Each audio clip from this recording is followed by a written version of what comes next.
ఆమె రమ్మని. ఓకే, అందరికి నమస్కారం సార్. నా పేరు సిద్ధులు, రామావతి సిద్ధులు. మా ఎర్రకొండ తండ, జనగాం జిల్లా, జనగాం మండలం. నేను కొన్ని అంటే నా దాదాపు 5 సంవత్సరాల నుంచి ఆటో నడుపుకుంటూ బతున్నాను. గత కాలం నుంచి మాత్రం ఆటో గిరాకీ ఏం దొరకట్లేదు. ఫ్రీ బస్సు చేయడం వల్ల మా ఆటో వల్ల బతుకు చాలా దరిద్రంగా ఉంది. ఎందుకంటే అప్పుల భారం ఎక్కువైనాయి. పిల్లల స్కూల్ పంపించాలని కష్టం ఉంది. ఏదైనా మా జీవితాధారం ఆటోనే. ఆటో నడుపుకుని బతున్నాం, వేరే పని ఏం లేదు. కూలి నాలుగు తీసామన్నా బయట ఏం పని దొరకలేదు. చేసుకున్న పనికి ఒకటి ఆటో నడుపుతాం అనుకున్నాం. ఆటో కూడా చక్కగా నడవట్లేదు, గిరాకీ లేదు. పొద్దున ఒక ట్రిప్, సాయంత్రం ట్రిప్ పట్టినా ఇంటికి రావడం చాలా కష్టంగా ఉంది సార్. పిల్లలు కూడా ఇబ్బంది పడుతున్నారు.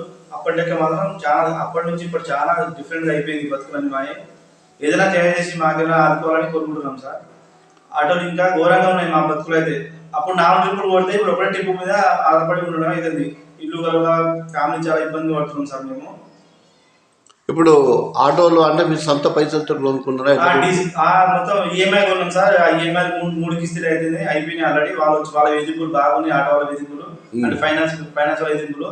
డబ్బులు కడితే గడ్డు లేకుంటే ఆటో తీసుకోపోతాం. ఎవరి కోసం కొన్నావు ఆటో? అంత చేతకాని ఆటో ముందు ఏం చేస్తున్నావు నువ్వు? మాకు ఏం సంబంధం లేదు. నువ్వు ఆటో నడపకుండా నెల ఈఎంఐ ఖచ్చితంగా కట్టాలని వాళ్ళ ఒత్తిడి బాగా అవుతుంది సార్. మాకు చాలా బాధ అంటే బాధపడుతుంది సార్. ఆటో డ్రైవర్లు వచ్చి మేము. ఇప్పుడు ఈ తండ నుంచి వెళ్ళి జనగాంకి ఎన్ని కిలోమీటర్లు ఉంటుంది? మాకు దాదాపు 10 నుంచి 12 కిలోమీటర్లు వస్తుంది ఆ జనగాం నుంచి తండకు. ఒక ట్రిప్ పోవాలన్నా ఒక 100 రూపాయలు డీజిల్ అవుతుంది. మాకు వచ్చే ఆదాయం కన్నా ఖర్చు ఎక్కువ ఉంది ఇప్పుడు. ఎందుకంటే ఒక 4 ట్రిప్పులు కొట్టినప్పుడు 500 చేసినా కూడా ట్రిప్పుకు 100 రూపాయలు పడుతుంది. అదే 100 రూపాయలు లేదు. ఇప్పుడు మేము 4 చుట్టూ తిరిగినా కూడా ఆ డీజిల్ అయిపోతుంది. ఒక రూపాయి ఆదాయం లేకుండా అయిపోతుంది సార్ మాకు.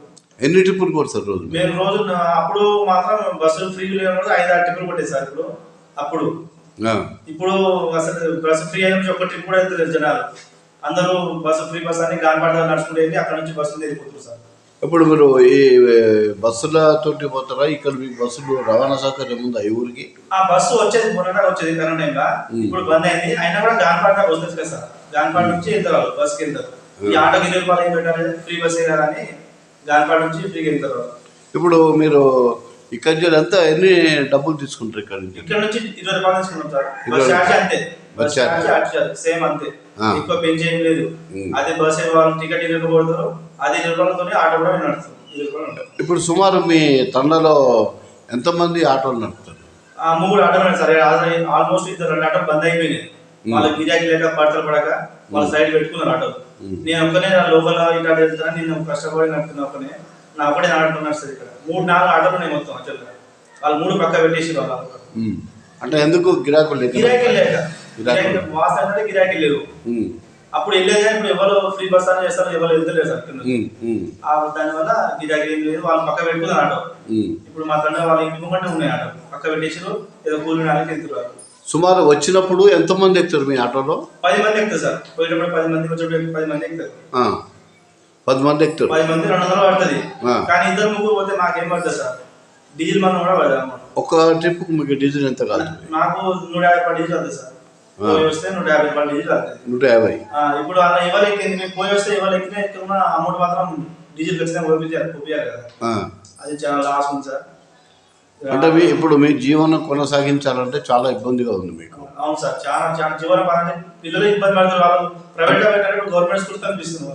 అంటే మీరు ప్రభుత్వాన్ని ఏం కోరుకుంటారు? ప్రభుత్వాన్ని దయచేసి ఆటో వాళ్ళని ఆదుకోవాలని కోరుకుంటున్నాను సార్. నా ఒక్క ఇంటిదే కాదు, నాతో 1 కోటి లక్షల మంది బతుకున్నారు ఆటో మీదనే. 1000 మంది జీవనోపాధి మా ఆటో జీవనోపాధి సార్. దయచేసి ప్రభుత్వం మాకేమైనా ఆదుకోవాలని కోరుకుంటున్నాం సార్. అంటే సెల్ఫ్ ఎంప్లాయ్మెంట్ కింద మీరు తీసుకున్నారా లేక ఇంకా ఎట్లా? సెల్ఫ్ ఎంప్లాయ్మెంట్ తీసుకున్నాం సార్. లోన్ ఈఎంఐ తీసుకున్నాం ఆటో. అంటే బతుకుదాం చేద్దాం అనుకున్నాం. మధ్యలో అయితే అనుకోలేదు సార్. మధ్యలో మా బతుకు ఇట్లా అయితే అనుకోలేదు. అంటే మీరు ఎంత చదువుకున్నారు? డిగ్రీ కంప్లీట్ అయిపోయింది సార్. డిగ్రీ అయిపోయింది. మరి డిగ్రీ అయిపోయాక ఉద్యోగం ప్రయత్నం చేసిన బాగా చేసిన సార్. కోచింగ్ రాసిన, కోచింగ్ పోయినా, ఎంట్రన్స్ ఎగ్జామ్ రాసిన. ఇక్కడ అందుబాటులేదు కాబట్టి మన ఆటో వచ్చేసింది. ఏది రాసినా కానీ మీకు జాబ్ రావట్లేదు సార్. ఎస్టీ అంటారు కానీ రిజర్వేషన్ కూడా బాగా రిజర్వేషన్ అయిపోయినాయి. ఏదైనా కూడా 4-5 మార్కులతో పోతుంది. ఎన్ని ఎగ్జామ్ అయినా 4-5 మార్కులతో తేడాతోనే పోతుంది.